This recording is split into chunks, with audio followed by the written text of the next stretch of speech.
Africa 54 est la première chaîne de télévision panafricaine, généraliste et d'information de l'Afrique vers le monde.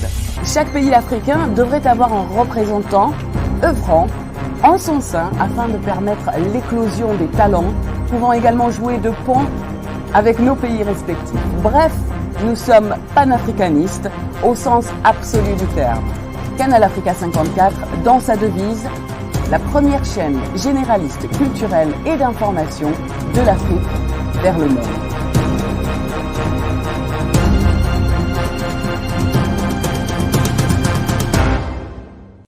Canal Africa 54 will give to Africans and Afro-Caribbean what they have long been waiting for, expression of their own voice alongside the Western media and elsewhere in the globe.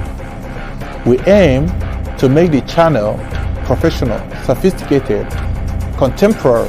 This channel will offer to viewers a unique experience in digital broadcasting. Our broadcasting and creative departments are dedicated towards having a constant flow of interesting and exciting programs. By using the most sophisticated methods of production, we aim to provide programming which is second to none, developing and enhancing the digital TV services throughout interactive mediums.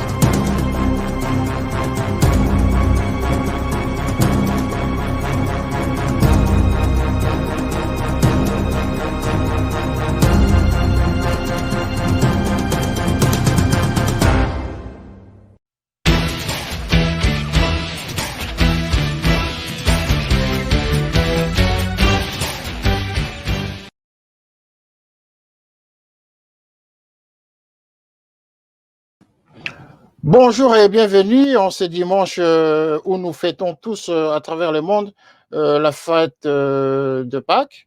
Et Canal Africa 54, à travers Télé Saturne, vous souhaite en tout cas de bonnes fêtes de Pâques à toutes les familles et à tous ceux qui ont l'habitude de suivre nos programmes sur cette antenne. Nous avons ce soir, en tout cas cet après-midi plutôt, le plaisir de vous présenter une émission témoignage. Dans cet entretien de cet après-midi, nous avons invité en duplex quelqu'un qui va nous parler, qui va nous faire un témoignage, tel que le titre l'a indiqué tout à l'heure, sur Honoré Ngbanda et M. Etienne Tshisekedi. Cet invité, c'était l'humoriste. Cet invité, c'était l'ancien journaliste de la RTNC aujourd'hui, qui s'appelait à l'époque le SRT, Office Zaïrois des radiodiffusions et des télévisions. Et c'est un homme, justement, qui a été actif au sein de mouvement congolais Lumumba. C'est un lumumbiste. Il s'est défini jusqu'à ce jour comme étant lumumbiste. Journaliste de son état, un homme qui maîtrise très bien l'écriture journalistique et qui a travaillé justement pendant longtemps dans ce milieu. Il est lumumbiste, il est très bien connu dans le milieu des lumumbistes tel que lui-même l'affirme et le confirme. Mais la raison pour laquelle il a accepté de venir à notre émission, c'est tout simplement parce qu'il a regardé plusieurs émissions que nous faisons à cette chaîne de télévision, Canal 54. Il était touché par une émission que nous avons faite ici sur les comploteurs. Les comploteurs, nous avons parlé ici des comploteurs de l'assassinat de Patrice Emery Lumumba. Et également, dans cette émission, dans sa deuxième version, il avait été question des références qui ont été faites sur M. Etienne Tshisekedi, où quelque part il a été démontré que Tshisekedi a été justement parmi ceux qui ont été des acteurs actifs dans la destruction de la démocratie en 1960, à passer par l'assassinat de Patrice Emery Lumumba, avec sa fameuse lettre où il avait traité Patrice Emery Lumumba de crapaud. Et donc, ce lumumbiste n'a pas voulu laisser passer cette information passer ainsi, au risque de ternir l'image de Etienne Tshisekedi. Parce que pour lui, il voudrait démontrer cet après-midi qu'Etienne Tshisekedi n'y était pour rien. Voilà le sens de sa présence à cette émission. Également, il va témoigner sur un autre homme. Parce que de sa carrière journalistique, pour avoir été lumumbiste, il a été arrêté à un moment donné de l'histoire. Il s'était retrouvé dans une détention pendant 2 ans et demi à Kinshasa. Et c'est là, à cette détention, que ce monsieur va rencontrer celui que l'on appellera à l'époque le Terminator, c'est-à-dire Honoré Ngwanda. Et donc, il a connu Honoré Ngwanda à ses débuts, alors qu'il est en prison. Il a une autre version, il a une autre image, il a un autre regard de l'homme. Voyons voir s'il va encore nous confirmer qu'Honoré Ngwanda fut un Terminator, comme on l'avait entendu, comme la plupart des Congolais le disaient. Sa version des faits, nous allons tous l'analyser, nous allons tous l'écouter. Et donc, c'est à nous et à vous de tirer une conclusion. Mais l'homme est déjà mort, l'homme est déjà parti. Au-delà, dans l'au-delà, nous pensons que ce témoignage d'aujourd'hui va clore de supputations autour de cet homme. Et donc, voilà, nous allons parler d'Étienne Tshisekedi, de M. Honoré Ngwanda en format témoignage. Et dans ce format témoignage, nous allons recevoir M. Bona Kianzila Edboussi en duplex. M. Kianzila, bonjour. Bonjour. Voilà, monsieur, vous êtes invité, vous êtes le bienvenu vraiment à notre émission, telle que nous l'avons préparée avec vous pendant au moins une semaine. Cette émission, nous avons tous décidé de passer cet après-midi avec vous, en ce dimanche pascal, où vous avez choisi, le jour où vous avez choisi justement de vous exprimer pour apporter votre témoignage sur monsieur Étienne Tshisekedi et de monsieur Honoré Ngwanda. Mais avant de commencer, avant d'y arriver, en tout cas, avant de parler de ces deux personnages, nous voulions d'abord vous connaître vous-même. Vous m'avez dit, en tout cas, dans notre rédaction, à la préparation de cette émission, que vous étiez lumumbiste. Pouvez-vous nous dire un peu plus?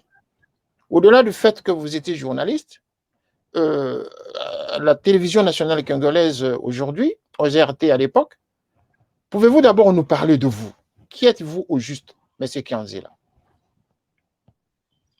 Je vous remercie de la parole et de la bienveillance avec laquelle vous avez accepté de m'inviter pour que je livre quelques témoignages s'agissant des deux regrettés d'ailleurs, du regretté Étienne Tshisekedi et du regretté Ngwanda Nzambo Atumba. J'ai commencé dans ma vie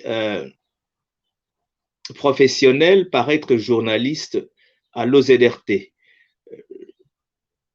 J'avais passé un concours où il y avait 250 personnes qui voulaient devenir journalistes. Il y avait 10 places à prendre, 3 journalistes et 7 présentateurs d'émissions. J'étais alors, en ce moment-là, étudiant à l'université au campus de Lubumbashi, à l'UNASA, campus de Lubumbashi. Et j'y avais participé, j'ai eu la grâce d'être retenu parmi les 3 journalistes. Et donc, il y a parmi les anciens de...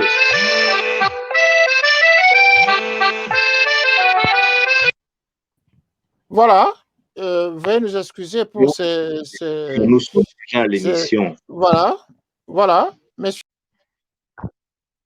Oui, c'est M. Muntuntu qui devait participer à cette émission qui appelle pour savoir, désolé, pour savoir si il peut être branché, si on peut lui envoyer le lien. Alors, je disais que il y a des témoins, notamment Kibambi Shintoa, qui n'est pas à présenter, un journaliste confirmé dans le monde télévisuel de notre pays.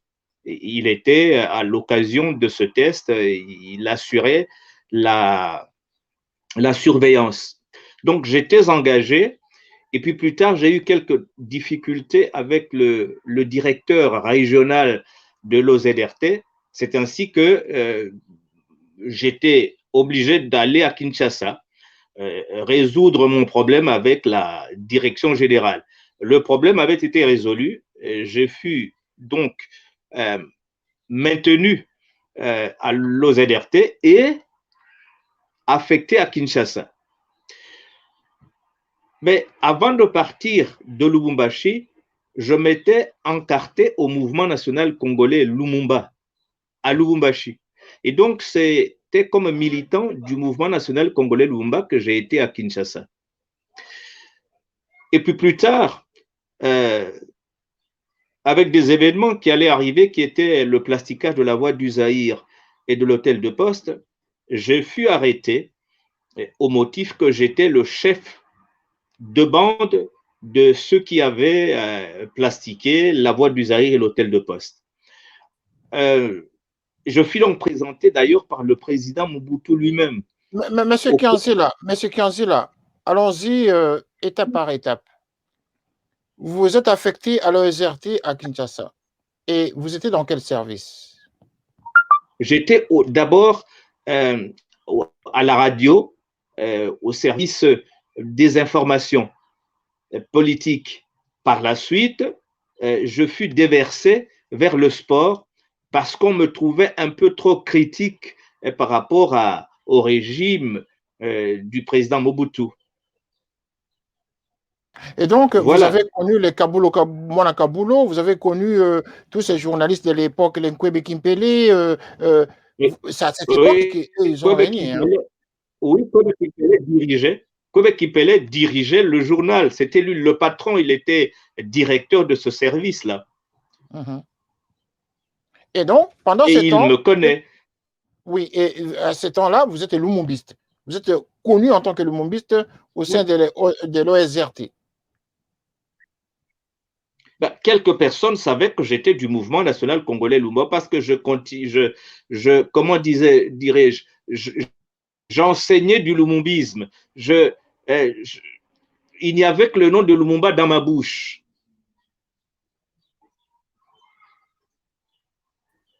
Oui, vous enseignez, c'est-à-dire, soyez un peu plus explicite pour que les gens comprennent qu'est-ce que vous enseignez. Quel est le message que vous transmettiez aux gens à cette époque-là? Et quelle était cette passion que vous animez dans les années 80 à parler de Lumumba avec autant de conviction? Mais parce que pour tout Congolais digne de ce nom, quelqu'un qui aime la politique, on ne peut pas parler du Congo sans parler de Patrice Emery Lumumba, qui était un vrai patriote de l'histoire de notre pays. Tout le monde sait ce que Lumumba a fait, comment il s'est battu pour finalement, avec les autres pères de l'indépendance, obtenir l'indépendance. Ça n'a jamais été un dîner de gala. On sait ce qu'il avait consenti, les efforts qu'il avait menés au fin d'amener notre pays à la souveraineté nationale. Et ça m'avait beaucoup passionné de voir un homme accepter de mourir pour le bien de son pays. Ce qui était fascinant chez lui, c'était un amour. Il aimait le Congo plus qu'il ne s'aimait lui-même. C'était donc un vrai patriote. Et le fait qu'il se soit sacrifié pour que le Congo restant indépendant m'avait beaucoup plu. Et c'est ainsi que moi, je me suis inscrit dans la logique d'être un de ses disciples et donc de professer le fait que tout Congolais qui aime son pays devait, à mon avis, s'inscrire derrière Patrice Emery Lumumba. Et donc, à cette époque, vous êtes secrétaire exécutif et chargé de l'organisation. Qui était en ce moment-là le patron du MNC? Ça, c'est venu après.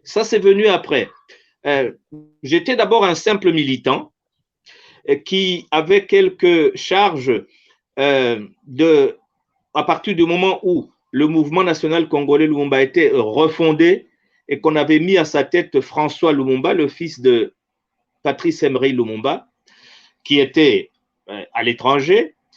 J'avais une charge à l'intérieur du pays avec d'autres camarades. Ma charge à moi était de tenir le pont avec nos camarades qui étaient à Brazzaville. Il y avait une communauté lumumbiste et une communauté du mouvement national congolais Lumumba assez importante à Brazzaville. Et moi, mon rôle était effectivement aller à Brazzaville, leur apporter les rapports de nos différentes réunions, de notre lutte, et ensuite recevoir à partir d'eux des instructions qui venaient de la Belgique où se trouvait François Lumumba et l'équipe qui dirigeait le parti. Donc ça, c'était la première partie. Je deviendrai plus tard secrétaire exécutif après mon emprisonnement. Donc, je vais à Brazzaville. J'irai même rencontrer François Lumumba à plusieurs reprises. Et au gré de toute notre lutte, au cours de toute notre lutte, eh bien, je suis tombé parce qu'il y a eu ces événements. Et comme j'étais connu comme lumumbiste du mouvement national congolais Lumumba, et comme il y avait eu ces malheureux événements, je rappelle le plasticage de la voie du Zaire de l'hôtel de poste, j'étais suffisamment indiqué que le soupçon tombe sur moi. Voilà, on va y arriver. On va y arriver à ces soupçons, à cette situation, à cet événement de plasticage de la voie du Zaire et il y avait encore quoi là voilà, on va parler de ça, l'ONPTZ plutôt, OSRT et MPTZ, donc on va parler de ça, mais j'aimerais justement fixer l'opinion sur votre carrière, vos actions dans le MNC. Vous avez été visible. Qui était à cette époque le secrétaire général du MNC? C'est qui patronnait le MNC à cette époque? Celui qui dirigeait le parti était le regretté Papa Louis. Tiens. C'est pas Louis Sokoni, c'est Papa Paul Ekongo. C'était Papa Paul Ekongo qui habitait à Lemba, c'est lui qui dirigeait le parti. Désolé pour ce trou de mémoire, je répète que celui qui dirigeait le parti à l'époque, c'était Papa Paul Ekongo. Papa Paul Ekongo qui, bien avant, avait déjà été condamné dans ce qu'on avait appelé le procès de la Likopa, du temps où Mobutu venait de prendre le pouvoir. D'accord. Alors, finalement, vous avez connu cet événement malheureux, et pouvez-vous nous parler quand même de cette situation que vous avez traversée, parce que finalement, vous, en tant que lumumbiste, vous avez été victime d'une arrestation due à cette tentative qui a été la tentative d'attentat que vous avez voulu faire en tant que lumumbiste. C'est quelque chose qui est étonnant quand même à attendre que les lumumbistes posaient déjà des actions subversives comme ça dans la ville de Kinshasa. Vraiment, c'est quand même, c'est un peu gênant en écoutant ça. Vous qui avez lutté pour l'image d'un héros national, Patrice Emery Lumumba, mais à apprendre aujourd'hui que vous avez commis des actions subversives, ça détruit l'image complètement de ce mouvement lumumbiste. Hein? Comment ça s'est passé? Je ne le pense pas. D'abord, il faudrait qu'on se comprenne bien. Oui, mais on parle d'Antata, là. Oui, mais intuit ou personnae, c'est pas moi qui était à l'œuvre en ce qui concerne ces attentats. Non, mais cependant, c'est le MNC, hein? C'est le MNC, c'est pas Lumumba, là. C'est la famille Lumumba, là. Vous avez cité le nom de François, donc ce sont des terroristes en quelque sorte, hein, finalement. Alors qu'on nous donne une autre image de la famille Lumumba, des lumumbistes et tout ça, pour avoir commis des attentats, ça détruit complètement l'image de ce mouvement. Mais monsieur le journaliste, pourquoi vous dites ça? Patrice Emery Lumumba lui-même avait été liquidé. Les lumumbistes ainsi que les autres progressistes avaient perdu le pouvoir de manière illégale. Vous vous souviendrez qu'ils s'étaient réunis, ils avaient créé le CNL à Brazzaville, qui était la branche politique, et puis qu'il y a eu ce que les gens ont appelé rébellion, que moi j'appelle la guerre révolutionnaire. C'était tout simplement rétablir la légalité.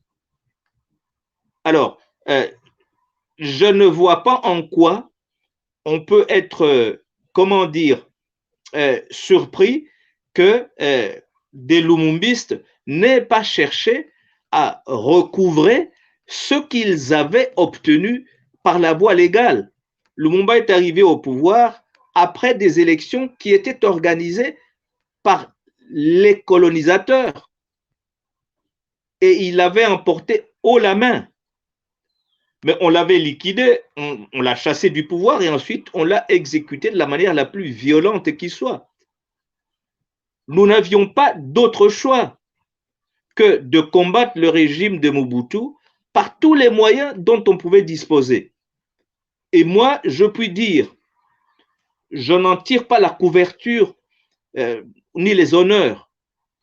Quand bien même je n'en ai pas été auteur, je dis, si on me demandait de faire cette action-là, de mener cette action, je la ferais. Voyez-vous, monsieur le journaliste, qu'est-ce que cela a coûté au pays? Combien de gens Mobutu a-t-il liquidé? Combien aujourd'hui meurent dans ce pays? Pourquoi s'appesantir sur le placicade de la voie du Zaïre et de l'hôtel de poste? Eh bien, on était dos au mur et donc l'on devait chercher tous les moyens pour déstabiliser le régime de Mobutu. Oui, je suis de cœur avec les camarades du mouvement national congolais Lumumba qui auraient plastiqué la voie du Zaïre, l'hôtel de peste, si cela est vrai, hein, parce qu'il est tout aussi possible que le régime de Mobutu, se trouvant lui-même un tout petit peu aux abois, déjà dans les années 80, ait organisé ces attentats. N'oublions pas qu'il y avait eu un autre événement bien plus tard qui s'était passé une fois de plus à la voie du Zaïre et il était dit qu'il y avait des gens qui voulaient faire un coup d'État et donc passer à la radio et à la télévision, annoncer qu'ils prenaient le pouvoir, qu'ils voulaient renverser le pouvoir de Mobutu. Mais plus tard, on a su que c'était des gens qui étaient utilisés par le pouvoir lui-même. À chaque fois, Mobutu trouvait des occasions pour distraire la population, faire croire que eh bien, les Kaloumé avaient voulu les liquider et bien d'autres, les Anani, qui avaient été pendus haut et court, qui sont appelés comme les pendus de la Pentecôte. Bref, je voudrais dire ceci. Je ne vois pas en quoi le fait que le parti, si cela peut être démontré, avait plastiqué la voie du Zaïre, l'hôtel de poste, ferait que on ne soit pas aussi propre que Patrice l'était. Nous n'avions pas d'autre moyen que d'agir avec les moyens de bord dont nous disposions, d'autant que c'est nous qui avions perdu le pouvoir, pas moi en tant qu'individu, mais le mouvement national congolais Lumumba de Patrice Emery Lumumba. Nous avions perdu même plus Patrice Emery Lumumba lui-même. Nous avions perdu aussi plus tous les dirigeants de notre parti qui avaient été liquidés, tués à Kassengelou, en Boujima, et si vous voulez, voilà. Et vous, c'était votre façon de venger Patrice Emery Lumumba par la violence. Hein?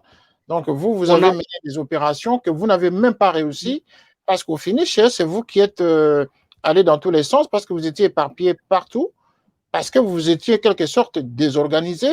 Nous savons que le MNC Lumumba a été soutenu par plusieurs chefs d'État étrangers, notamment Kadhafi. Hein? Kadhafi avait soutenu le MNC. Même plus tard, les Hugo Chavez un peu partout en Amérique latine ont soutenu le MNC Lumumba. Comment avez-vous échoué un tel coup alors? C'était bon. Ça c'est. Je ne vais pas clouer au pilori la direction politique de notre parti. C'est pas de cœur joie que je le dis, mais c'est la direction qui était mauvaise. elle n'a pas su organiser le parti de façon, de manière à ce que nous prenions le pouvoir. Souvenez-vous déjà, lors de ce qu'on a appelé la rébellion dans les années 60, souvenez-vous que les partisans de Patrice Emery Lumumba, c'était les gens du mouvement national congolais Lumumba et tous leurs alliés qui étaient au gouvernement, le PSA de Gizenga, Pierre Moulele, avaient conquis les 3/4 du territoire national. Mais devant la bourgeoisie comprador, devant l'ennemi, le néocolonisateur, devant les puissances occidentales, eh bien, celle-ci s'étant liguée, on avait perdu. Et quand vous dites que nous avions voulu venger Lumumba, non, nous n'avions pas voulu venger Lumumba. Nous voulions tout simplement rétablir la légalité. Et parlant de ces différentes personnalités comme Kadhafi, en fait, il s'était beaucoup investi, mais c'est la direction des politiques de ce moment-là qui avait failli, qui n'avait pas su aller au bout de la logique. Ce que les Kabila, Laurent Désiré avait réalisé, disons un peu avec l'aide des Rwandais, eh bien, c'est ce que nous aurions dû faire en son temps, dans les années 80. Et je le dis donc, nous avons failli, je le regrette, je regrette pour pas mal d'autres camarades qui sont tombés sur le front, je le regrette pour notre parti qui n'a pas fait une bonne figure, et je le regrette jusqu'aujourd'hui parce que les Lumumbistes ne sont nulle part dans tout ce qui se passe dans notre pays. On est dans les chamailleries entre quelques petites chapelles, Lumumbistes à gauche, Lumumbistes à droite, la famille de Patrice Emery Lumumba, ses enfants. On a les tétés là qui pensent que le mouvement national congolais Lumumba, c'est leur affaire. Il y a les anciens lumumbistes qui ont travaillé avec Lumumba, qui veulent faire croire que c'est plutôt eux qui sont les meilleurs, les plus aptes à diriger le parti. L'un d'entre eux est tombé, il est mort. Je ne vais pas me réjouir de sa mort, c'était Beignet. En fait, en gros, on peut dire que nous étions si désorganisés que nous ne pouvions pas effectivement accéder au pouvoir, et c'est triste. Parce que voyez-vous, aujourd'hui, quel est le personnage dont on parle le plus en ce qui concerne le Congo? C'est Patrice Emery Lumumba. Nous vivons l'ère de Lumumba. Même ceux qui avaient participé à son assassinat, même ceux qui avaient organisé son assassinat, ces pays aujourd'hui ont érigé des monuments en son nom, en son honneur. Ces pays ont organisé si vous voulez, des enquêtes. Et il y en a qui ont reconnu, notamment la Belgique, qu'elle avait une responsabilité dans la mort de Patrice Emery Lumumba. C'est donc dire que nous sommes des mauvais disciples, nous avons échoué parce que nous n'avons pas su nous organiser. Et je le regrette et je présente des excuses au nom du peuple lumumbiste. Et voilà, c'est une forme de confession, de repentance que vous faites en tant que lumumbiste. Vous avez risqué votre vie à cause justement de cette arrestation, arrestation à laquelle vous avez été victime avec d'autres compagnons au Kinshasa. Je rappelle que vous êtes en train de parler d'un événement de plasticage de la voie du Zaïre à l'époque, aux RT, et à Kinshasa, en 1984. Cet événement s'est passé en 1984. Pouvez-vous nous expliquer les commanditaires de cette action? Ceux qui ont été à la base, ceux qui ont été au four et au moulin, à la préparation de cette action, et surtout d'où venaient les fonds qui ont permis à ce que cette opération soit faite? Je ne saurais pas assouvir votre curiosité pour le simple fait que moi-même, je n'étais pas dans cette organisation-là. J'étais au mouvement national congolais Lumumba. Il y a eu un moment pendant lequel le bien-aimé leader libyen, Kadhafi, avait voulu aider le mouvement national congolais Lumumba au fin de reconquérir le pouvoir. Et il était organisé, c'est un secret de polichinelle, maintenant on peut en parler, il était organisé d'une formation militaire d'un certain nombre de nos militants en Libye. Il était donc question que nous fassions une action militaire, que nous conquérions le pouvoir par les armes, ce qu'on appelle rébellion, mais que moi, j'ai dit tout à l'heure, je considère être une guerre révolutionnaire. Comme dit un peu plus avant, les dirigeants du parti qui devaient organiser cette opération se sont débinés au moment où bien de nos camarades étaient en formation en Libye. Il va se faire que, parce que ils avaient pris la poudre d'escampette avec le trésor qui devait être utilisé dans cette opération, bien de nos camarades qui avaient fini leur formation étaient délaissés en Libye. Le leader libyen avait menacé de les emprisonner. Mais je crois que le mouvement progressiste international était intervenu pour que ces personnes, celles qui désiraient rentrer au Congo, dans notre pays, appelé Zaïre à l'époque, étaient rentrées, d'autres étaient restés dans certains pays africains et d'autres sont rentrés à Brazzaville parce que c'est là que se trouvait une grosse colonie, une grosse communauté du mouvement national congolais Lumumba. Alors, le reste ne peut être qu'une supputation.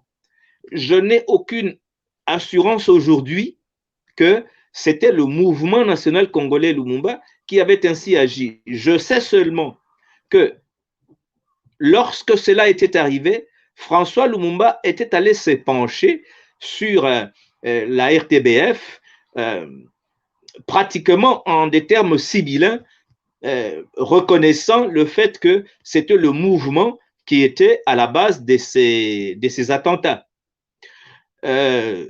Mais il est tout aussi possible que les camarades de Brazzaville, j'ai dit qu'il y a des supputations, mais je n'ai jamais eu une assurance, les camarades de Brazzaville, étant donné qu'il y avait beaucoup d'entre eux qui avaient risqué leur vie en allant faire la formation en Libye et qui étaient rentrés, mais d'autres étaient, comme je l'ai dit plus haut, menacés d'être arrêtés, d'être mis en prison par Kadhafi, peut-être qu'ils se sont dit qu'ils pouvaient mener une action de manière à faire la démonstration à Kadhafi que si la haute direction du mouvement national congolais Lumumba avait failli, il y avait quand même des militants, d'autres responsables du parti qui étaient capables de prendre la suite et de mener la lutte qui devait nous conduire vers, comment dire, vers la prise du pouvoir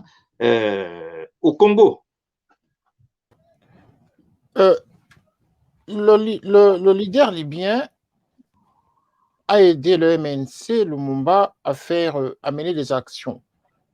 Je vous ai très bien suivi, vous avez dit quelque part que la direction du parti s'en est allée avec des subsides, c'est-à-dire des financements.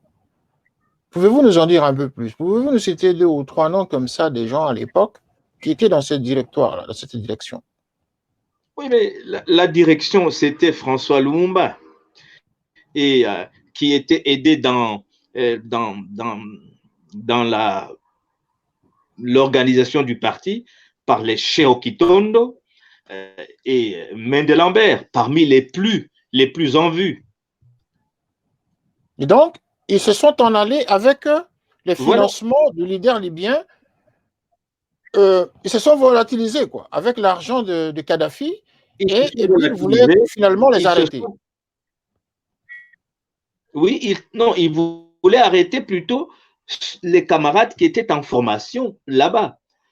Donc, c'était une menace. Peut-être, je pense, ils voulaient raisonner la direction du mouvement national congolais Lumumba. Mais ces personnes s'en étaient parties plutôt, s'étaient envolées avec le trésor de la guerre. Et ça, c'est des choses vraies, c'est établi, c'est connu.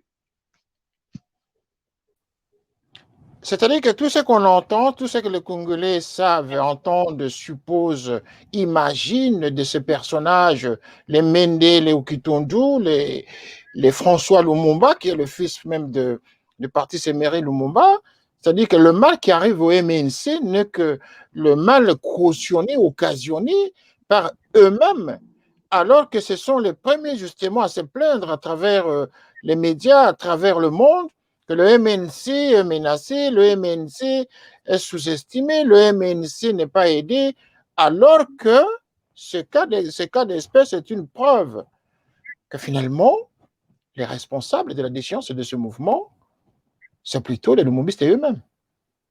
Et vous avez raison. Nous ne pouvons pas, certes, je veux dire ceci, la grande responsabilité, c'est nous-mêmes, mais il faut aussi avouer que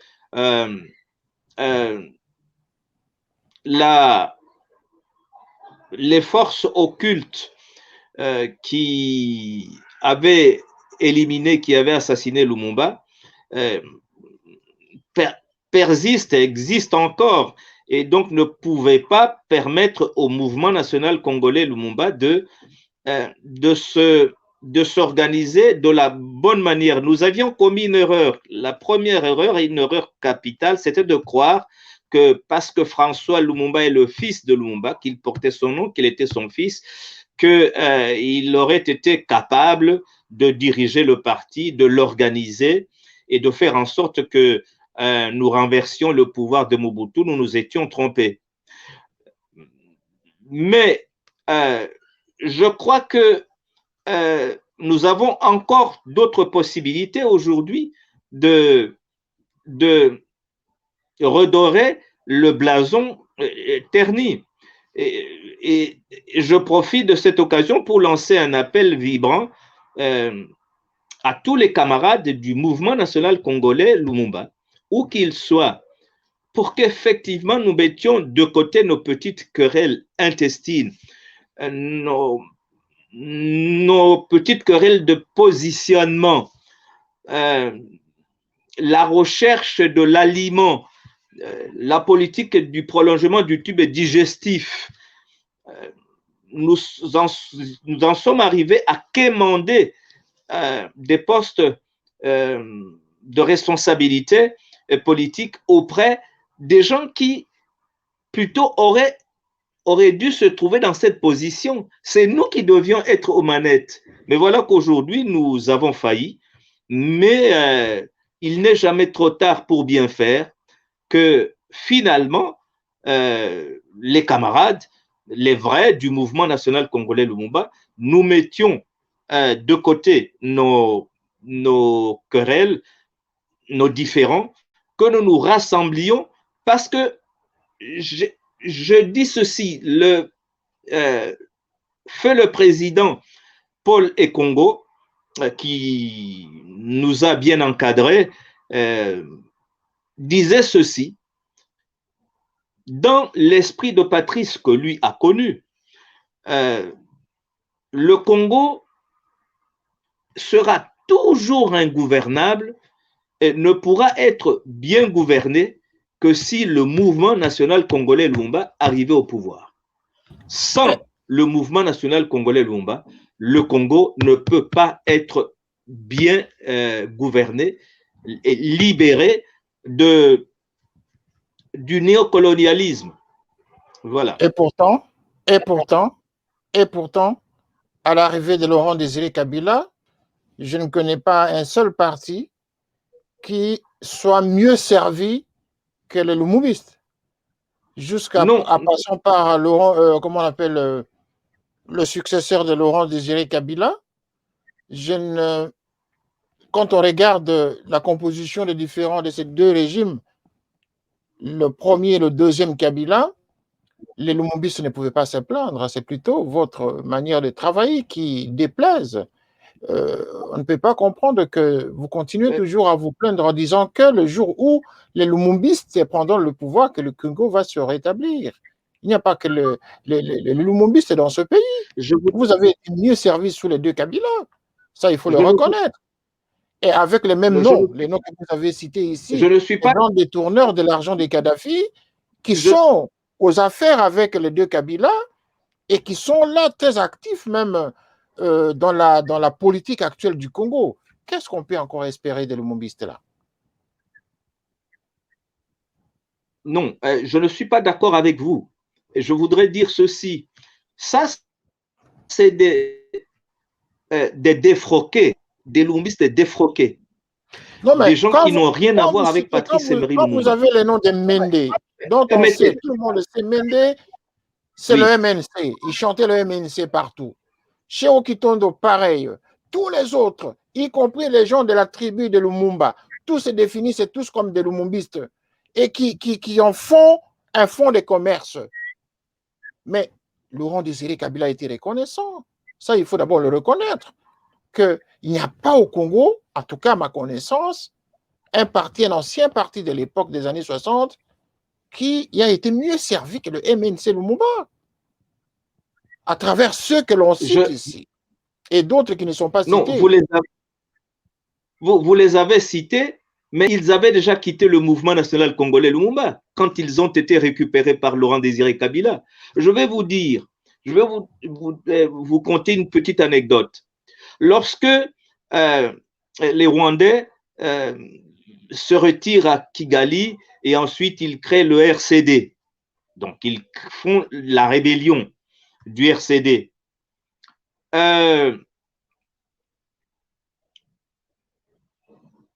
Les lumumbistes qui étaient à Kinshasa, sous la férule du professeur Étienne Richard Mbaya, s'organisent pour créer un mouvement de soutien au pouvoir de Laurent Désiré Kabila par rapport donc à la rébellion. Et ce regroupement voit le jour et nous avions tenté de rencontrer, je veux dire, les lumumbistes de l'intérieur, nous avions tenté de rencontrer tous ceux qui avaient une influence auprès de Laurent Désiré Kabila pour en fait les amener à nous retrouver dans cette organisation. Vous savez, pour un exemple, vous savez ce qu'Okitondo nous avait dit? Chez Okitondo va nous dire, ah, ça c'est votre affaire à vous, les gens du MNC. Moi, j'ai déjà trouvé mon chemin. Son chemin, c'était de se mettre derrière Kabila sans les gens du mouvement national congolais Lumumba. Pendant cette période-là, nous nous organisions. Nous organisions des réunions pour que soit rassemblé le mouvement national congolais Lumumba. Eh bien, ce sont les Okitondo qui sont allés une fois de plus renseigner Mzee Laurent Désiré Kabila du fait que les gens du MNC se réunissent à l'immeuble Mayombe. Ils veulent reconstituer le mouvement national congolais Lumumba. Cela avait créé un vrai différend entre le professeur Étienne Richard Mbaya, qui était l'ami de Laurent Désiré Kabila, ami d'enfance. C'est lui qui avait amené Laurent Désiré Kabila dans la première rébellion, pour utiliser les termes, la rébellion mouléliste. C'est lui qui était allé le prendre à Elisabethville pour l'amener à Brazzaville. Aussi, cette entreprise-là, qui consistait en la recherche de rassembler, de refaire le mouvement national congolais Lumumba, avait été torpillé par ceux dont vous parlez en disant que c'était des Lumumbistes. Ils furent des Lumumbistes, mais c'était des opportunistes. Ils roulaient plutôt pour leur porte-monnaie, pour leur portefeuille, pour leur compte en banque. Ce n'était pas pour le compte du mouvement national congolais Lumumba. Et j'en doute d'ailleurs même quand ils étaient dans la diaspora ici à l'étranger. Ils se servaient, comme vous l'avez bien dit, du mouvement national congolais Lumumba comme un fonds de commerce pour justifier leur séjour en tant que réfugiés ici à l'étranger. Voilà, donc je ne suis pas heureux d'étaler sur la place publique tous les méfaits que certains d'entre nous ont fait, tous les méfaits, tous les coups portés sur le parti de Patrice Emery Lumumba. Je n'étale pas ça avec beaucoup de joie, de cœur joie, mais je suis bien obligé d'éventrer un tout petit peu quand même le bois. Pour mais le le plus important, ce ne sont pas ces...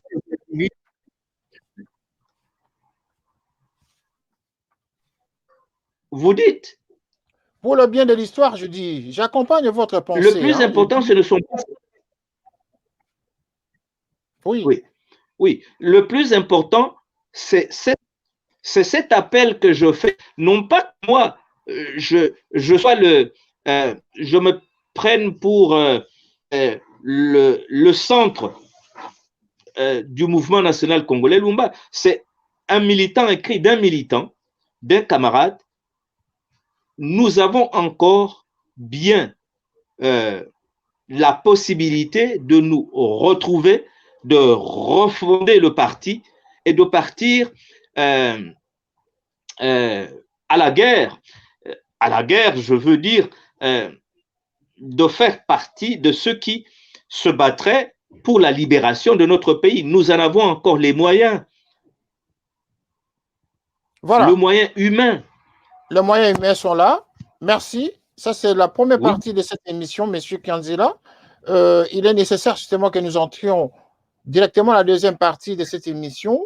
La partie essentielle de l'émission, celle-là n'est concernée que l'introduction pour que vous puissiez vous faire connaître auprès de nos téléspectateurs pour qu'ils comprennent mieux la suite de cette émission. Alors, vous avez été arrêté par ce mouvement, ce coup qui a été organisé par la défaillance manifeste des dirigeants du MNC, notamment les Mende, Okitondo, François Lumumba, qui ont reçu justement des financements du leader libyen, mais qui ont détourné ce financement. Donc, pour le bien de l'histoire, il est nécessaire ici qu'on en parle directement de manière crue, parce que les Congolais doivent être informés justement de la manière dont les dirigeants politiques actuels, qui donnent l'impression d'être des patriotes, des nationalistes, se comportent. C'est-à-dire que ce qu'on voit aujourd'hui, c'est ce qu'ils ont toujours été. Pour avoir ainsi détourné de l'argent du parti, financé par un autre leader africain, pour aider un parti lumumbiste, voilà, ils se sont déplumés et on connaît les résultats aujourd'hui de comment ils gèrent même les affaires pour lesquelles ils ont eu la chance d'avoir des responsabilités. Et donc, vous êtes arrêté en 1984, vous vous retrouvez dans cette détention. Qu'est-ce qui se passe dans cette détention et avec qui vous êtes arrêté à cette période-là? Quand j'arrive à ce qu'ils appellent le cachot ou l'amigo de l'AND, puisque nos services de renseignement à l'époque s'appelait l'Agence nationale de documentation, AND, je vais plus tard retrouver d'autres personnes que je ne connaissais ni d'Adam ni d'Ève et qui étaient arrêtées pour le même motif. Il y avait là de la famille du camarade Lambert Mende, notamment son jeune frère Laurent Wombakonga. Il y avait aussi son beau-frère Issa Wetinjadi Jean-Claude, qui est le fils d'un ancien gouverneur du Sankourou, M. Wetchinjadi. Il y avait l'oncle de Mende, l'adjudant-chef Sombo. Il y avait un entrepreneur qui était à la tête d'une entreprise, d'une carrière à Mbinza Pompage. Et il y avait là aussi deux personnes, deux handicapés, dont je ne me souviens pas de leur nom. Un était un bossu, un autre avait une seule jambe. J'ai trouvé aussi des Maliens qui avaient été arrêtés pour la même affaire. Il y avait aussi un Mauritanien. Donc, voilà, la palette était assez élargie. Plus tard, il va y avoir d'autres arrestations. Quelqu'un de l'UDPS, Sadiki Modeste. Plus tard, il y aura même mon cousin, je veux dire grand frère, qui travaillait au bureau politique, était conseiller du patron du bureau politique, qui était le professeur Mpinga Kasenda. Il y eut plusieurs arrestations de mes proches, un ami à moi qui était médecin, un oncle paternel qui était un fonctionnaire, un cousin qui était fonctionnaire au ministère des Affaires étrangères. Donc, disons qu'il y a eu près d'une trentaine de personnes qui avaient été arrêtées pour les faits dont nous parlons maintenant.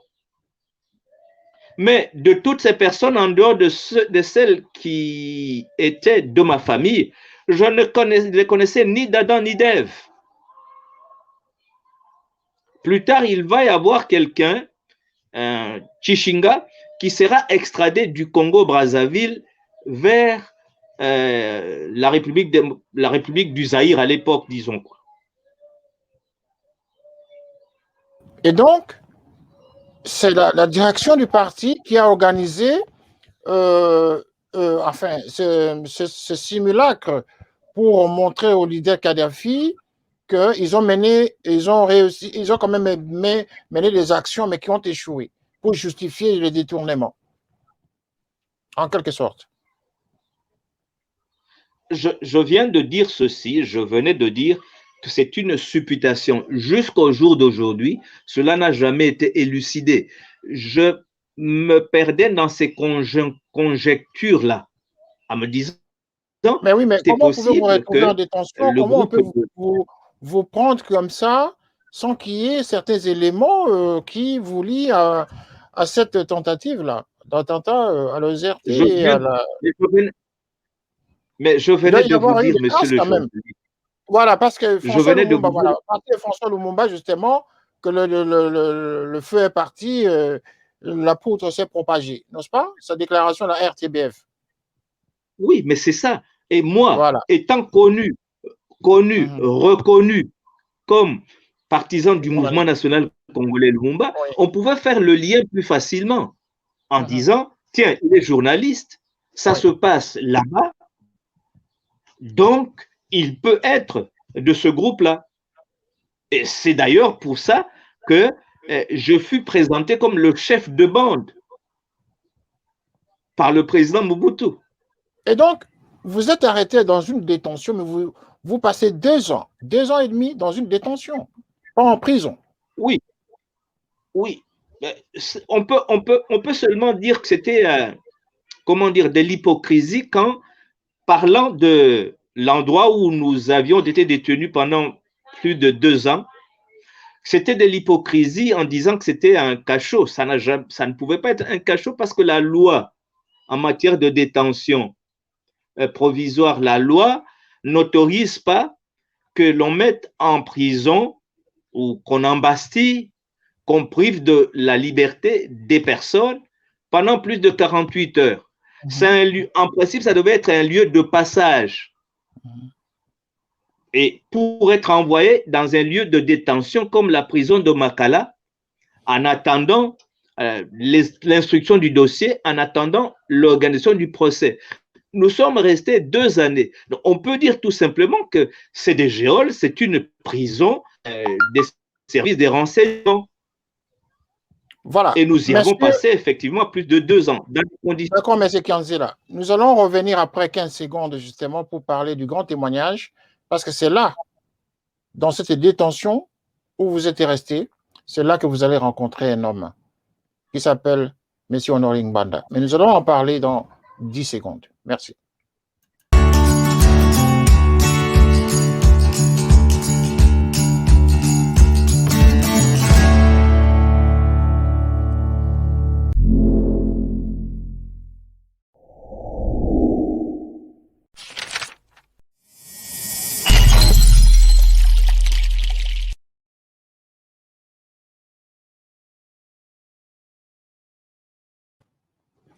Nous sommes en direct justement avec M. Kianzila El-Boussi Bona, ancien journaliste de l'OSRT, RTNC aujourd'hui, lumumbiste, membre du MNC, qui a été arrêté en 1984 suite au plasticage de la voie du Zaïre à l'époque.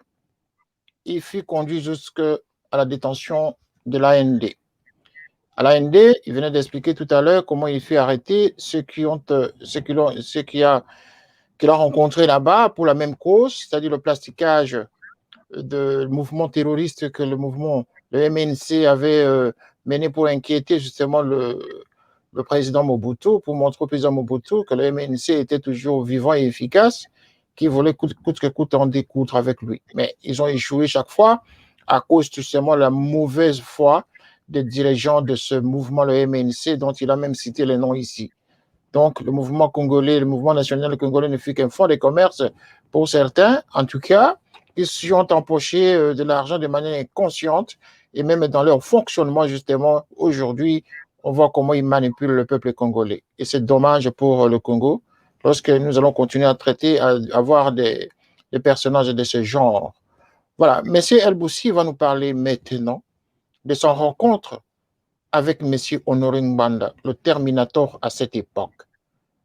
Monsieur Bona, comment avez-vous rencontré cet homme qui faisait tellement peur à cette époque et vous êtes en détention?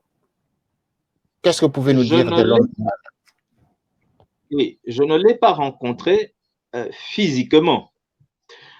Quand nous avions été arrêtés, celui qui dirigeait l'Andé était Mokolo Ampombo. Son adjoint, qui s'occupait de la sécurité intérieure, s'appelait Gogalingo Wadongo. Ce dernier était le cousin de Léon Kengo Adondo. C'est lui, effectivement, qui traitait de ce dossier-là, comme c'était une affaire de sécurité intérieure. Néanmoins, il faisait rapport à l'administrateur général, qui était Mokolo Ampombo. Il eut un moment, un changement à la tête de l'Andé, et c'est Ngbanda Nzamboko Atumba qui prendra les manettes, la direction, si vous voulez, de ce service de renseignement.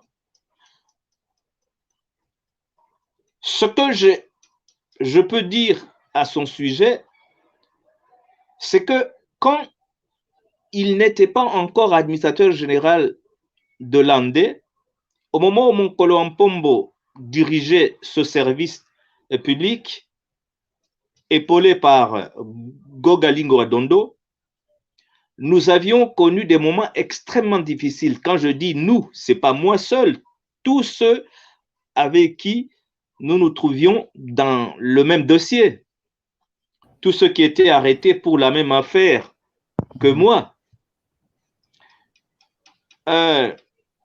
Du point de vue de la détention, nous étions enfermés 24 heures sur 24 dans des petites cellules de des dimensions, je dis bien minuscules, à peu près de 2 mètres sur 3. Nous ne sortions donc pas. 24 heures sur 24, nous étions enfermés.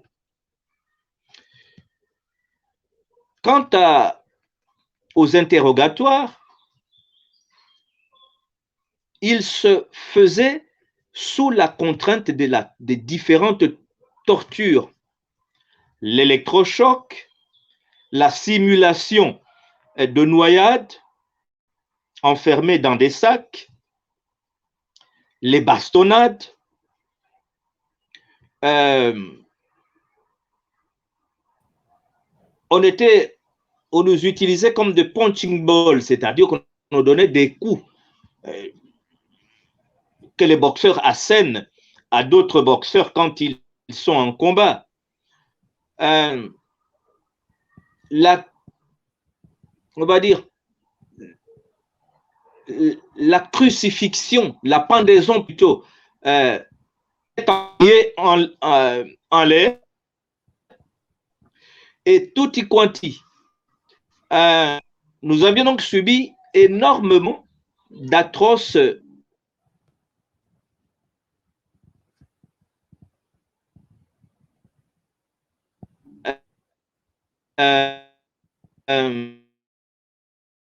tortures. Pour en fait, ils cherchaient à savoir, à obtenir de nous des plus tard, lorsque nous étions amenés à la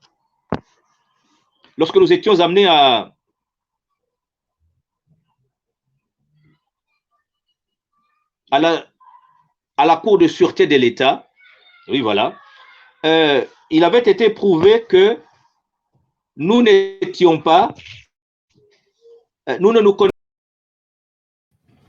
Voilà, nous avons un petit problème, un petit souci technique de connexion. Nous allons revenir. Notre invité est en train de nous expliquer comment il se retrouve à l'AND. Mais jusque-là, il va nous expliquer qui dirige l'AND pendant qu'il se retrouve. Toutes ces tortures qu'ils ont endurées pendant cette période, il est en train de nous montrer, de chercher à nous faire comprendre comment il a fait la connaissance de Honoré Ngwanda que l'on appelait à l'époque Terminator. Mais déjà au début de cette émission, mes chers compatriotes, mes chers téléspectateurs, vous avez suivi ce témoignage très poignant, ce Congolais lumumbiste qui a risqué sa vie justement au nom de ce mouvement lumumbiste, qui a connu justement les affres de la dictature mobusienne, qui a milité avec vraiment conviction, mais qui a été adubé chaque fois par les dirigeants du MNC de l'époque.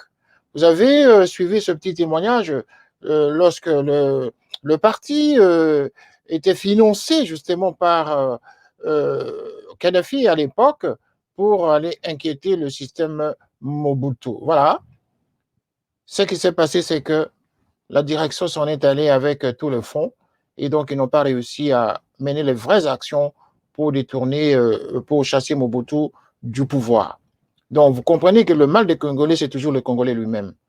Voilà, c'est un témoignage d'un homme conscient, intellectuel et journaliste de surcroît qui a pris le courage justement de venir témoigner à notre antenne. Voilà, donc c'est comme on dit toujours que la peau de l'homme ne changera jamais. Voilà, la peau telle que nous la portons, nous l'avons, nous resterons toujours ce que nous sommes. Voilà, nous avons retrouvé notre ami, il est en ligne pour continuer notre émission. Alors, vous étiez en train de nous parler de Honoré Ngwanda. Qui dirigeait l'AND à ce moment-là, en ce moment-là de torture? C'est qui dirige? Avant, et vous allez... Oui, c'était Mokolo Mpombo qui était administrateur général et son adjoint chargé de la sécurité intérieure, c'était Goga Lingo Wadongo. Donc, le qui était cousin à Léon Kengo. Voilà, le Mokolo Wapombo, c'est le Mokolo Wapombo que Honoré Ngwanda dénonçait tous les jours dans ses messages.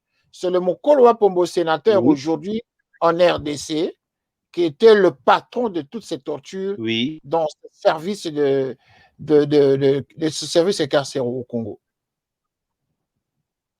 En tout cas, il les cautionnait parce que son adjoint, qui était très virulent, n'avait jamais été repris par lui.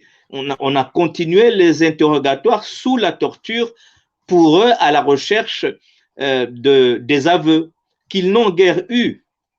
La preuve, c'est que s'ils avaient eu des aveux qui faisaient que nous étions tous, en tout cas les Congolais, que nous étions tous,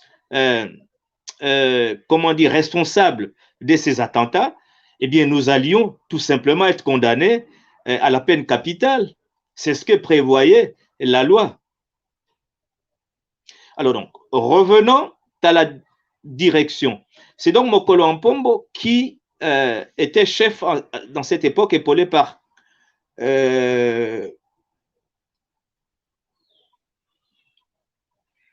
l'administrateur général adjoint Gogalingo Adondo.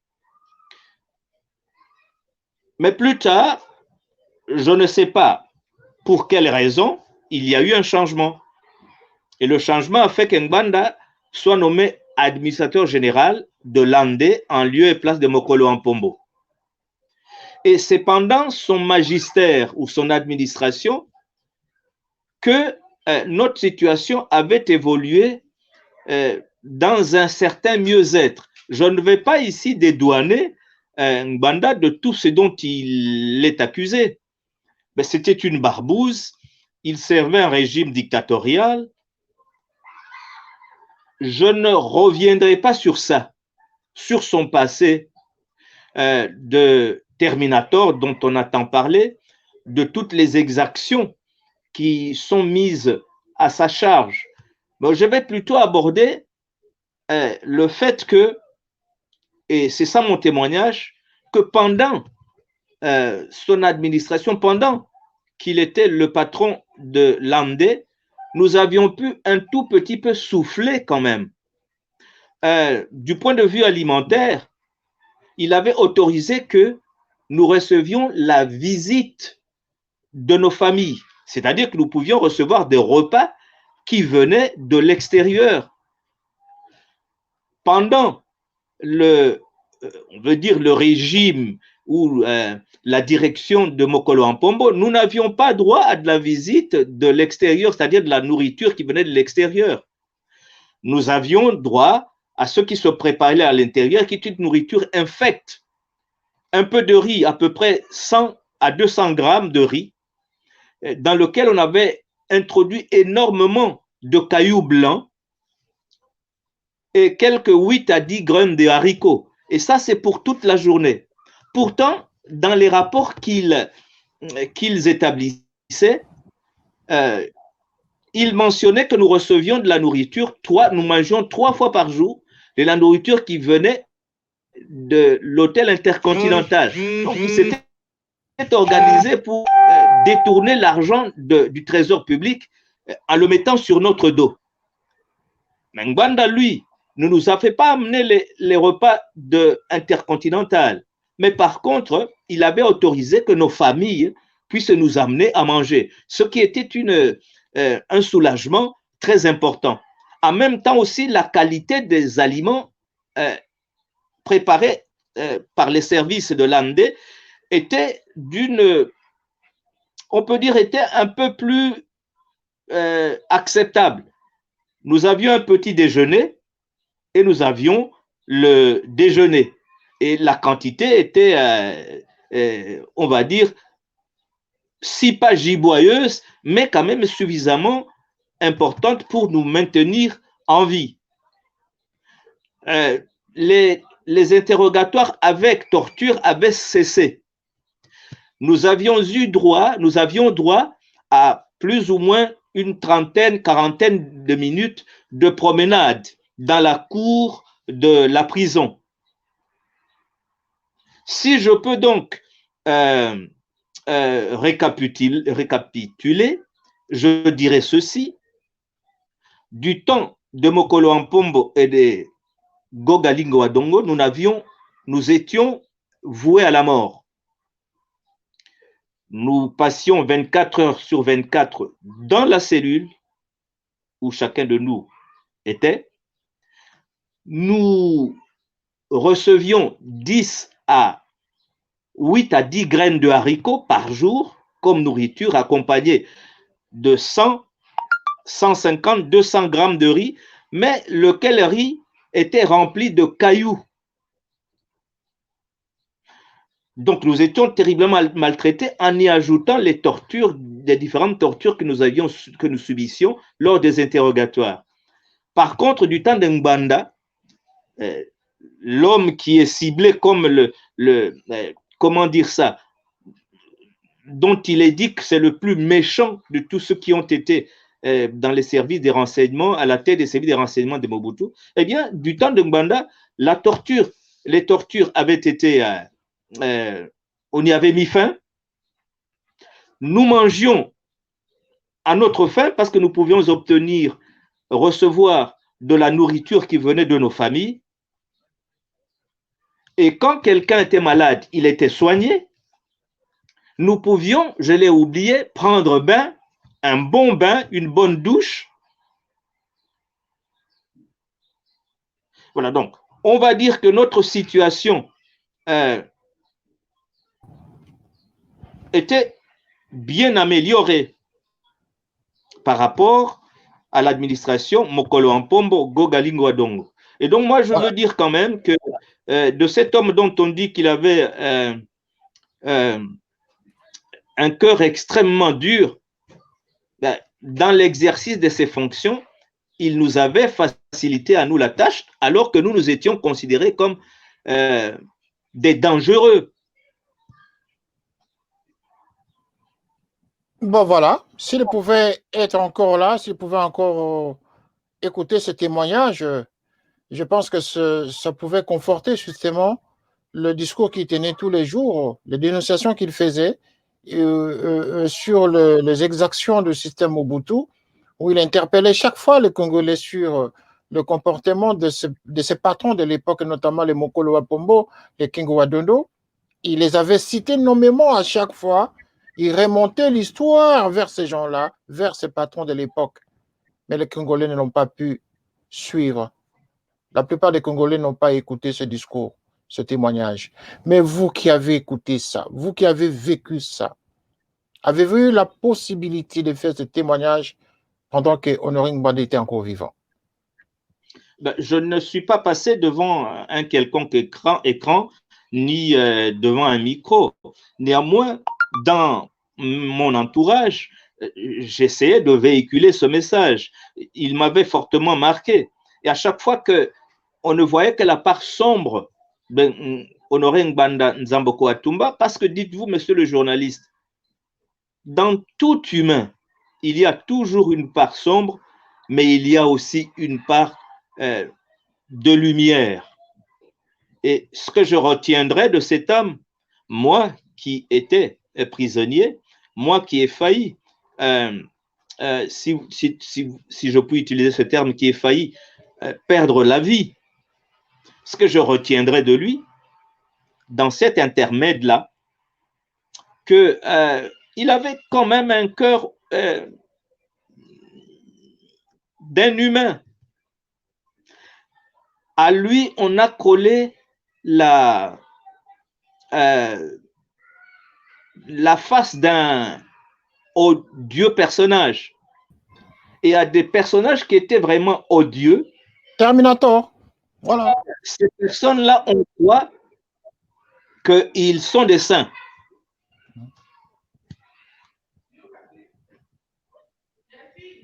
Voilà. Un Terminator. C'était ça mon témoignage. Ben voilà.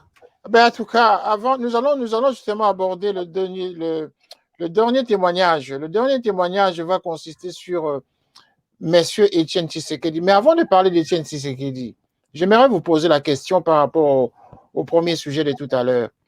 Les commanditaires dont François, là, je m'excuse vraiment auprès des téléspectateurs parce que c'est un élément qu'il fallait que nous puissions ajouter dans l'éclairage de la rubrique liée au directoire justement du MNC Lumumba, qui avait reçu des financements du gouvernement libyen, du patron libyen.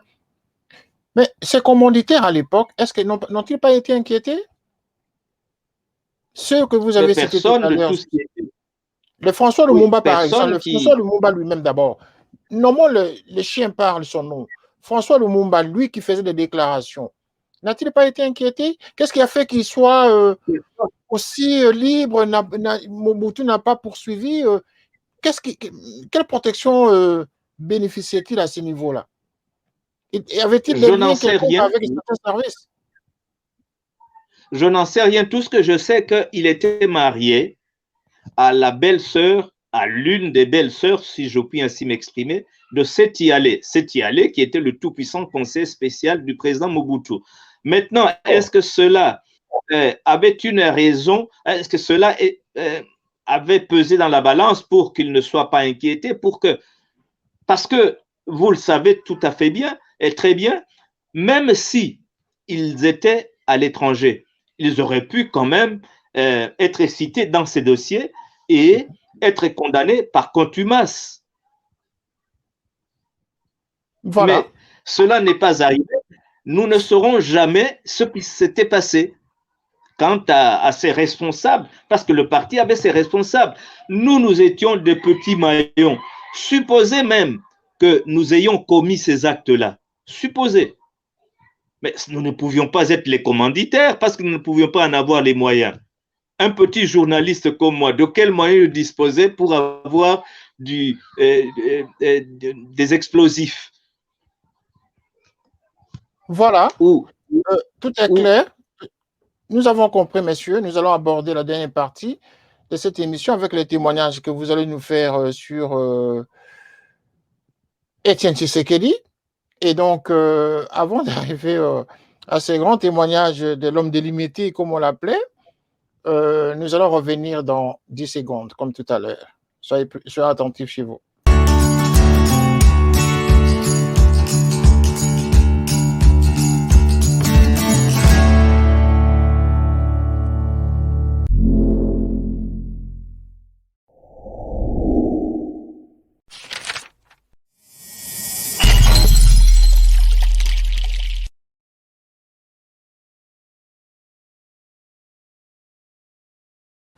Voilà, nous sommes de retour avec notre invité qui va nous parler cette fois-ci de son témoignage sur M. Étienne Tshisekedi. Il venait de nous parler, en tout cas, en résumé, sa rencontre en détention avec M.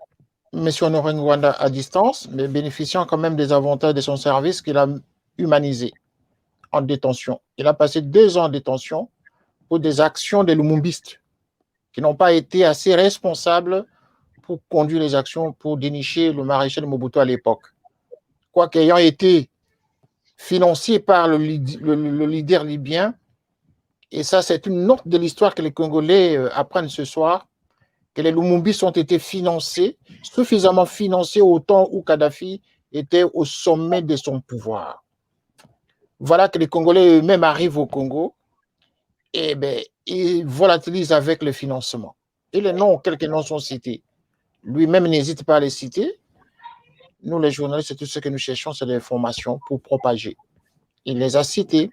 Voilà pourquoi le MNC est ce qu'il est jusqu'à aujourd'hui. Donc, nous n'allons pas encore revenir là-dessus, mais Monsieur Donna plutôt, votre témoignage de tout à l'heure, nous aimerions d'abord savoir pourquoi vous étiez intéressé à réagir sur le cas de M.